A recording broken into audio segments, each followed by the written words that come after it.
Hello dear friends, welcome to your YouTube channel M K legal शिक्षा the way of learning. आज हम एक नए टॉपिक को स्टार्ट करने वाले हैं। हम इससे पहले सिविल प्रोसीजर कोड की सीरीज़ को पढ़ रहे थे। इसके साथ ही हमें एक और इम्पोर्टेंट एक्ट को भी पढ़ना चाहिए, वो है लिमिटेशन एक्ट 1963। अगर आप कहीं पे एक अधिवक्ता हैं, प्रैक्टिस कर रहे हैं या किसी एग्ज़ाम की तैयारी कर रहे हैं, दोनों ही कंडीशंस में आपके लिए बहुत ही इम्पोर्टेंट एक्ट है। लिमिटेशन पीरियड का बहुत अहम रोल होता है किसी भी न्यायिक कार्रवाई में। देखिए, limitation by name itself it is a restriction. ये एक टाइम फ्रेम दिया होता है। तो आज हम बात करेंगे लिमिटेशन एक्ट 1963 की, और आज हम उसके बेसिक्स देखेंगे। ठीक है, अगर बेसिक्स एक बार समझ में आ जाते हैं, उसके बाद हम फर्दर इसको स्टडी करेंगे। ये बहुत ही इजी वेयर एक्ट है, जिसको आप बहुत जल्दी वो कर सकते हैं। अगर आप मेरे चैनल पर नए हैं तो इसे सब्सक्राइब कर लें, अपने दोस्तों के साथ शेयर भी करें, लाइक भी करते रहें। और अगर आपके कोई भी डाउट है या आपको कोई नया किसी टॉपिक पर वीडियो चाहते हैं तो मुझे कमेंट करके भी बताएं। विदाउट डिले हम आगे चलते हैं। सबसे पहले मैं आपके साथ कुछ लैटिन मैक्सिम शेयर करना चाहता हूँ। सबसे पहले मैं आपके साथ सबसे पहले मैं आपके साथ कुछ लैटिन मैक्सिम शेयर करना चाहता हूँ। नीमो डैट बिस वेक्सारी प्रो उना इट एडिम कोशा इंट्रस्ट रिपब्लिके ut sit finis litium and vigilantibus non dormantibus jura subvenient। ये लैटिन मैक्सिम्स है। अगर आपको ध्यान हो, सिविल प्रोसीजर कोड के जब हम स्टडी कर रहे थे तो हमने रेस जुडिकाटा को जो स्टडी किया था, सेक्शन 11 को, उसमें भी हमने इनके बारे में पढ़ा था। ये बिल्कुल आपका जो natural principle of the natural justice है, ये उसको दर्शाती हैं। अब इनके मीनिंग को देखते हैं। पहले वाले जो नीमो डैट बिस वैक्सारी प्रो उना इट इडिम कोशा है, इसका मतलब होता है कि no man should be vexed twice for the same cause. देखिए, ये एक प्रिंसिपल है किसी भी नेचुरल जस्टिस का, कि जो होना चाहिए न्याय संगत यही है कि किसी भी व्यक्ति को किसी भी एक कार्य के लिए दो बार दंडित नहीं किया जा सकता। दो बार उसे परेशान नहीं करते आप एक कर सकते आप एक ही कॉज ऑफ एक्शन के लिए। दूसरा है इंटरेस्ट रिपब्लिके उट सिट फिनिस लिटियम। It is the interest of the state that there should be an end to the litigation. देखिए, हर मुकदमे का अंत होना चाहिए। ये आपके स्टेट का इंटरेस्ट होना चाहिए कि हर मुकदमा अपने अंत पर आए, हर झगड़ा खत्म होना चाहिए। अगर झगड़े चलते ही रहेंगे तो कभी उनका एंड आएगा ही नहीं। इसीलिए हम सिविल प्रोसीजर कोड में आप देखते हैं रेस जुडिकाटा की बात करते हैं, रेस सबजुडाइस, डॉक्ट्राइन ऑफ रेस सबजुडाइस की बात करते हैं। ये सब प्रिंसिपल्स इसीलिए लाए गए हैं कि हर एक मुकदमे को खत्म होना चाहिए, कोर्ट जो डिसीजन दे दे उसको माना जाना चाहिए। अगर आपने सिविल प्रोसीजर कोड के वीडियोस नहीं देखे हैं तो उसका लिंक डिस्क्रिप्शन में है, प्लेलिस्ट का। आप वहाँ पे जाके वीडियोस देख सकते हैं। और सबसे इम्पॉर्टेंट हमारी डेफिनेशन है विजिलेंटिबस नॉन डोमिनेंटिबस ज्यूरा सबवेनिएंट। देखिए, ये क्या कहती है कि law will assist only those who are vigilant with their right. आप वैसे भी सुनते आए हैं बचपन से कि भगवान उन्हीं की मदद करते हैं जो अपनी मदद खुद कर सकते हैं। अगर आप खुद की मदद खुद से नहीं कर सकते तो भगवान भी आपकी मदद नहीं करते। यही बात कानून के साथ है। कानून भी उसी की मदद करता है जो अपने अधिकारों के बारे में विजिलेंट है, जागरूक है अपने अधिकारों को लेकर। जो अपने अधिकारों को लेकर सोता रहता है, अपने अधिकारों का जिसको पता ही नहीं है, लाइबिलिटीज का पता ही नहीं है, भगवान कानून भी उसकी मदद नहीं करता। और इन्हीं के बेस पे एक लिमिटेशन एक्ट बना था। लिमिटेशन एक्ट इसीलिए था कि ऐसा नहीं है कि बहुत पुराना आपका कोई 60-70 साल पहले का कोई ऐसा कॉज ऑफ एक्शन था, कोई ऑफेंस हुआ था, उसकी पनिशमेंट आप आज देना चाहते हैं। ऑब्जेक्टिव क्या है इसका? हर एक लॉ का एक ऑब्जेक्टिव होता है। ऑब्जेक्टिव अगर मैं बात करूं, इसका objective to provide a specific time frame within which a person can file a suit in court. देखिए, इसने एक डिफरेंट डिफरेंट लिस्ट बनाई है कि मान लीजिए कोई आपका मूवेबल प्रॉपर्टी का कोई ऐसा झगड़ा है, तो उसको आप कितने टाइम तक कोर्ट में लेके जा सकते हैं, उसके बाद कोर्ट आपको नहीं सुनेगा। ठीक है, if such law are not enacted then it will lead never ending litigation. देखिए होगा क्या, हमारे भारत की न्यायिक व्यवस्था में आप देखेंगे कि भारतीय न्यायालयों के ऊपर बहुत ज़्यादा बर्डन है। आज भी हमारे न्यायालय और जितने हमारे जजेस अवेलेबल हैं, वो इन कंपैरिजन टू केसेस बहुत कम है। अगर ये एक्ट नहीं होगा, लिमिटेशन एक्ट होगा ही नहीं, तो मुकदमे ख़त्म होंगे ही नहीं।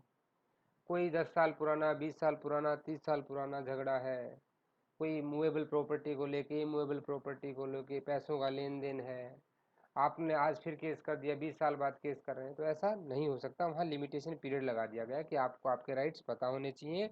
अगर आपको आपके अधिकारों का पता है तो ये आपके कानून आपकी मदद करेगा। देखिए ये एक्ट 1963 में आया था। एक्ट नंबर 36 है ये 1963 का। देखिए इसको दो पार्ट में डिवाइड किया गया है। अगर आप इसको देखेंगे तो जो इसकी मेन बॉडी है वो 32 सेक्शन है उसमें, और इसके साथ एक स्केड्यूल दिया गया है। And this schedule containing 137 articles, 137 article दिए गए हैं स्केड्यूल में, जिसमें बताया गया है कि कौन कौन से केसेस होंगे और उनमें कितना कितना लिमिटेशन पीरियड होगा। और सेक्शन 32 में बताया गया है कि बार टू लिमिटेशन क्या होगा, कंडोनेशन ऑफ डिले की एप्लीकेशन कैसे डलेगी, किस तरह से हम computation of the limitation period को कैसे कैलकुलेट करेंगे। अब मान लीजिए अभी कोई डिसेबल है, माइनर है, आपने उसको 3 साल का टाइम दे दिया, वो लड़का है ही 12 साल का, तो वो तो केस नहीं कर सकता। तो उसका लिमिटेशन कब से स्टार्ट होगा, एज पर सेक्शन 6, जब उसके लिए डिसेबिलिटी सीज हो जाएगी।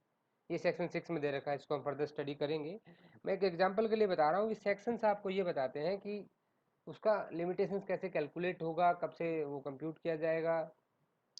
और 137 आर्टिकल्स में different suits, appeals and applications के बारे में दे रखा है कि किस सूट के लिए कितना लिमिटेशन पीरियड दिया गया है।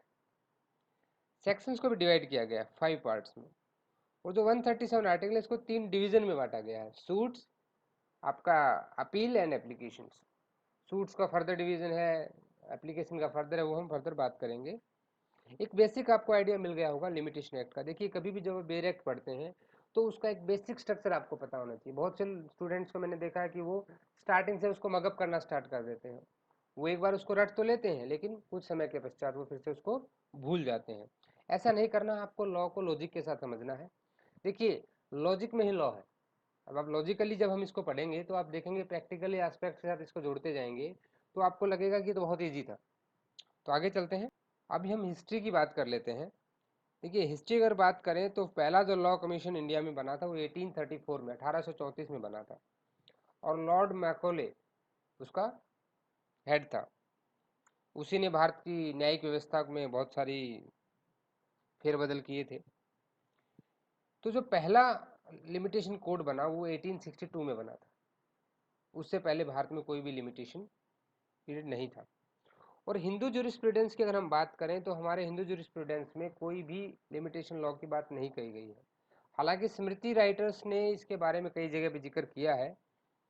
ठीक है, इसके बाद क्या हुआ कि बहुत बार अमेंड किया गया, 1871, 1877 और 1908 में भी इसको अमेंड किया गया। देन आफ्टर इंडिपेंडेंस इन 1963 जो प्रेजेंट लिमिटेशन एक्ट है ये पास किया। और ये कब से इफेक्टिव हुआ, it came into the force from 1 जनवरी 1964। अभी क्वेश्चन आता है ये कैसे बना था। देखिए जो इंडिपेंडेंट इंडिया का लॉ कमीशन था उसकी थर्ड रिपोर्ट में जो रिकमेंडेशंस दी गई थी उन्हीं के आधार पर लिमिटेशन एक्ट 1963 बनाया गया था। तो आपको इसका एक हिस्टोरिकल बैकग्राउंड पता लग गया है। अभी नेचर ऑफ लॉ की बात करते हैं। जो लिमिटेशन एक्ट 1963 है, it is a procedural and adjective law. अब प्रोसीजरल लॉ क्या होता है, देखिए हमने बात की थी पहले भी पुराने वीडियोस में जो सीपीसी के थे कि there are two kinds of law.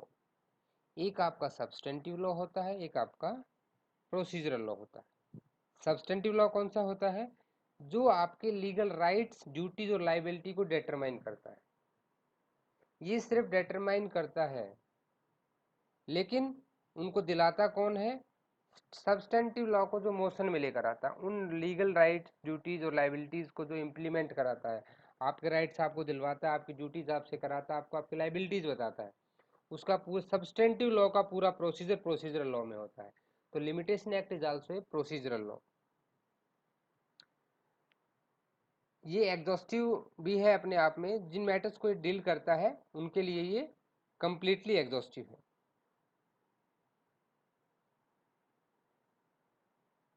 अभी हम बात कर लेते हैं, इसमें टोटल 32 सेक्शन है, सेक्शन 1 से लेके सेक्शन 32 तक। अब हमने बात की थी कि ये 32 सेक्शंस डिवाइड किए गए हैं 5 पार्ट्स में। कितने पार्ट्स में डिवाइड किए गए? 5 पार्ट्स में। ये पांचों पार्ट्स कौन कौन से हैं? इन पांचों पार्ट्स का क्या क्या रिलेशन है वो देखते हैं।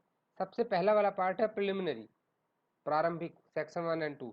हर एक बेर एक्ट में आप देखेंगे प्रिलिमिनरी में क्या रहता है, सेक्शन 1 होगा आपका शॉर्ट टाइटल एंड एक्सटेंट, और आपका सेक्शन 2 होगा इंपॉर्टेंट डेफिनेशन। मैक्सिमम बेर एक्ट्स में आपको यही मिलेगा। पार्ट 2 की बात करें, limitation of suits, appeal and applications. जो किसी भी सूट्स, अपील और एप्लीकेशंस की लिमिटेशन है वो सेक्शन 3 से लेकर सेक्शन 11 तक ये आपको बताता है। फिर computation of the period of limitation, ये काफ़ी इंपॉर्टेंट है कि आप लिमिटेशन पीरियड कैसे कैलकुलेट होता है, वो सेक्शन 12 से सेक्शन 24 में दिया गया है। फिर acquisition of ownership by possession, ये आपका सेक्शन 25 से सेक्शन 27 तक दिया गया है। और जो बाकी चीज़ें बच गई मिसलेनियस, वो सेक्शन 28 से सेक्शन 32 पार्ट 5 में दी गई। एक इसको आप नोट कर लीजिए अच्छे से। देखिए, जब भी आप कोई वीडियो सुनते हैं तो आप अपना हेडफोन लगा के रखिए, बेरेक्ट साथ में रखिए और इन चीज़ों को नोट करते चलिए। ये मैंने बहुत इजी वे में आपके लिए अलग से बनाई है, जिससे आप इसको इजी वे में नोट कर सकते हैं और आप अपनी प्रिपरेशन को और भी बेहतर तरीके से कर सकते हैं। अब हम बात करते हैं स्केड्यूल की। स्केड्यूल, इसमें एक स्केड्यूल दिया गया है जो आपको पीरियड ऑफ लिमिटेशन की बात करता है। आपकी लिमिटेशन की जो अवधि दी गई है वो इसमें दी गई है। इसको हमने बात की थी, इसे 3 डिवीजन में डिवाइड किया गया है। कौन कौन सी 3 डिवीजन है? डिवीजन 1 है जिसमें आर्टिकल 1 से आर्टिकल 113 तक दिया गया है। डिवीजन 2 में 114 से 117 तक दिया गया है। और 3 में दिया गया है 118 से 137 तक। देखिए, टोटल 137 थे। डिवीजन 1 में 1 से लेकर 113, डिवीजन 2 में 114 से 117 और डिवीजन 3 में 118 से 137। आप इसको बेसिक तरीके से समझने लगे, वैसे 137 याद करने लगेंगे तो बहुत मुश्किल हो जाएगा, लेकिन अगर इसको हम डिवीजन के हिसाब से पढ़ेंगे तो ये काफ़ी ईजी रहेगा। अभी डिवीजन 1 जो है ये किससे रिलेटेड है? सूट से रिलेटेड है। डिवीजन 2 किससे रिलेटेड है? अपील से है। और डिवीजन 3 आपकी एप्लीकेशन पे है। देखिए, हम कोर्ट में क्या करते हैं, सूट्स लेके जाते हैं, उनके अगेंस्ट में अपील करते हैं या कोई एप्लीकेशंस देते हैं। ठीक है, तो इन्हीं तीनों चीज़ों को कि डिफरेंट डिफरेंट लिमिटेशन पीरियड को इस तरह से डिफाइन कर दिया गया है। मुकदमे ज़्यादा हैं, अपील के कम है, एप्लीकेशन के भी कम है। ठीक है, अभी सूट्स वाले को जो है उसको फर्दर डिवाइड किया गया 10 पार्ट में, पार्ट 1 से पार्ट 10 तक। अपील्स को डिवाइड नहीं किया गया है। एप्लीकेशन को फिर डिवाइड किया गया 2 पार्ट्स में, पार्ट 1 एंड पार्ट 2। ये इसके स्केड्यूल का एक हमने सेग्रीगेशन बनाया कि वो कैसे कैसे डिवाइड है। अभी हम बात करते हैं डिवीजन 1 की। ये आर्टिकल 1 से लेके 113 तक की बात करता है। इनका डिवीजन कैसे, हमने बात की थी इसको 10 पार्ट में डिवाइड किया गया है।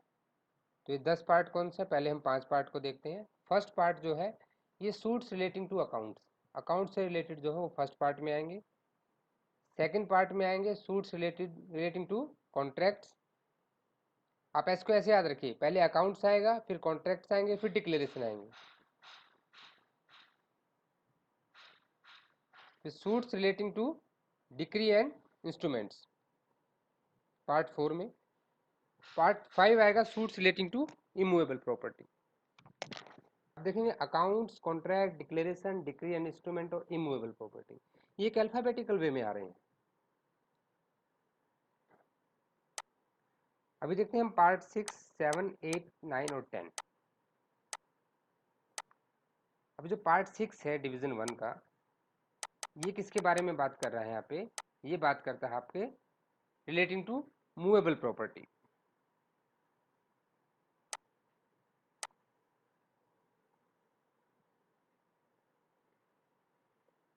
पार्ट 7 बात करता है suits related to torts. Part 8 बात करता है ट्रस्ट एंड ट्रस्ट प्रॉपर्टी। और 9 आपका बात करता है मिसलेनियस मैटर्स।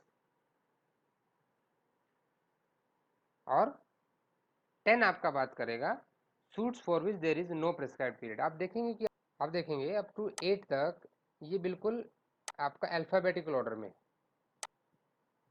ठीक है, हाँ, 9 में क्या आ जाता है कि 9 में मिसलेनियस मैटर्स आ गए, और 10 में आ गया कि suit for which there is no prescribe period. ऐसे सूट जिनके लिए कोई प्रेस्क्राइब पीरियड नहीं है वो आपके पार्ट 10 में डाल दिए गए हैं। तो यहाँ आपने आर्टिकल 1 से 113 तक देखा, इनको हम फर्दर डिटेल में स्टडी करेंगे। आप पहले एक बार इसका बाइफरकेशन देख लीजिए किस तरह से हमने इसको डिवाइड किया है। अभी हम बात करते हैं डिवीजन 2 अपील्स। इसको डिवाइड नहीं किया गया है, ये आर्टिकल 114 से 117 तक रहता है।